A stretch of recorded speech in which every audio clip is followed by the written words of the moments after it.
Hello, National University Academy students and virtual high school students. This is Mr. Goyette, just wrapping up our Unit 3 lecture on the content that you'll expect to see on the quiz for Unit 3, but also those things that we've discussed in class. I welcome your criticism, your evaluation of the material, and any insight you might bring to the class via email, responding videos on YouTube, or comments on the YouTube site. You need to become a friend of the site or a friend of my website here or the YouTube site to be able to comment. Okay, so moving forward, I'm going to review the questions about poetry again, because that may have been cut off on the last video. I want to make sure I get that. So, in the fine arts, there was a movement in the 1920s and 30s and early 1900s, 1913, of this realist school in painters and artists and poets. And you saw the Ashcan School in painting, where they wanted to paint truth and to paint it with strength and fearlessness and the individuality of the city, of this new industrial environment. And so many poets at this time were also breaking with former traditions of meter and rhyme. Now, meter, of course, is the cadence that a poem has. It's beat, and of course, it's rhyme, the words that sound together to create some of that metering. Now, they wanted to get rid of these artificial constraints and write more freely, as you would in prose. They might decide on unusual line breaks, or write in a prose style, in a free verse or blank verse style, to allow for these poems to come about kind of from their perspective more naturally, without the constraints of meter and rhyme. And in your textbook on page 649, it discusses this. There was an extraordinary outburst in poetry in 1912. Harriet Monroe started the magazine Poetry in Chicago, the hotbed of the new poetry. Ezra Pound, among others, both daring experimenters with ideas in verse, published in his first issue. T.S. Eliot's published the classic love song of J. Alfred Prufrock, and of course that's a great poem if you haven't already read it. In 1915, attacked bitterly by conservative critics, the poem established Eliot's leadership among the group of poets, many of them living and writing in London, who rejected traditional meter and rhyme as artificial constraints. Okay, going on. Which of the following topics investigated by progressive records was linked to its author? That, of course, answer for that one is this book, Upton Sinclair's The Jungle. Other books like Silent Spring and others were pinnacle at changing industry. This brought attention to the unsanitary meatpacking industry. In comparison to 1890, farming began to change in the last 30 years, from 1890 to 1920, and you saw the benefits of greater production and expanded markets, in part because of the availability of motorized transit, the car and truck. Most women workers in the 20th century earned minimum wage and were in unskilled jobs. The notable victory for the NAACP or NAACP during the Progressive Era occurred when the Supreme Court outlawed the use of the grandfather clause in Oklahoma. And if you remember this, your textbook goes into it.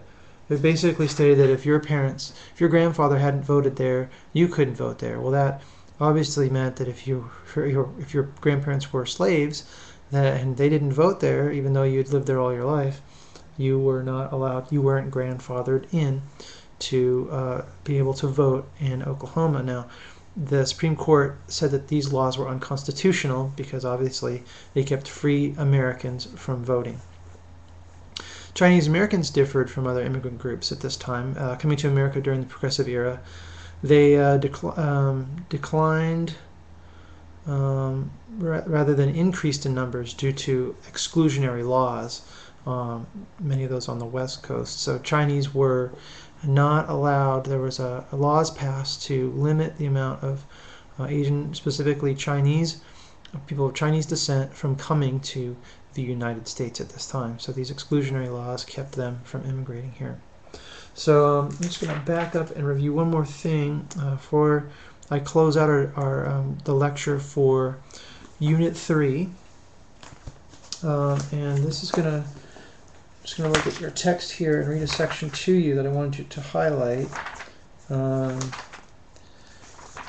And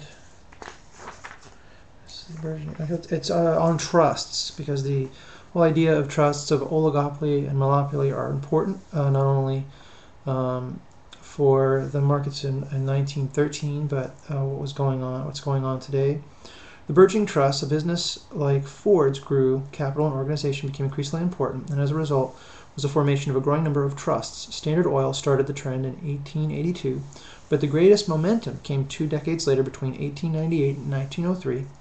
A series of mergers and consolidations swept the economy. Many smaller firms disappeared, swallowed up in the giant corporations.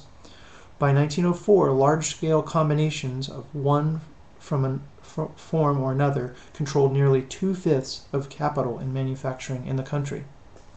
So we see this consolidation of all the capital and power in the industry. The result was not monopoly. Remember, I said earlier it's not exactly a monopoly, but oligopoly. Oli meaning of the few. So power or control by the few, oligopoly. Control of a commodity or service by a small number of large, powerful companies. 6 great financial groups dominated the railroad industry. A handful of holding companies controlled utilities and steel. Rockefeller's Standard Oil owned about 85% of the oil business.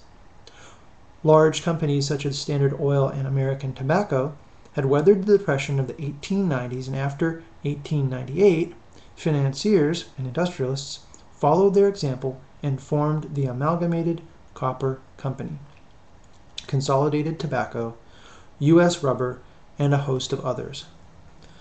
By 1909, just 1% of the industrial firms were producing nearly half of all manufactured goods. Giant business reached abroad for raw materials and new markets. United Fruit, an empire of plantations and steamships in the Caribbean, exploited opportunities created by victory in the war with Spain. U.S. Steel, with overseas companies to fix the price of steel rails, an unattainable dream just a few years before. For decades, competition had sent rail prices up and down. Now they stayed at $28 a ton. And through the famous Gary dinners, in which Albert H. Gary of U.S. Steel brought steel executives from competing firms together to set prices, market conditions were fixed for wide areas of the industry. Now here's where the ideal of capitalism meets the real outcomes of some of the unfortunate aspects of a capitalist market. You know, Adam Smith is talking about self-interest regulating the economy, that this invisible hand of self-interest will require that people compete to improve their products, improve their systems. Well, in this case with the trusts, it's the whole industry getting together as a group and deciding to set prices. Now, when the government sets prices and controls industry, we call that socialism, because the government's telling you what to make, what to sell it at, what price to sell it at, and how you sell it, and how you run your factory. That's government control. That's socialized, right? When we see that the same tendency can happen when you have this conglomeration, where you have one or a small group of people running these businesses, you end up with the same type of constraints and artificial price fixing. So the negatives and positives of both systems become obvious when we have to go back and forth with putting some regulation on, taking some regulation off. Part of this is a natural balance, I think, of the economy, and of course I'd love to hear your comments as we are dealing with the switch in administration from George W. Bush to Obama. So talk to you soon, and keep it coming. Bye.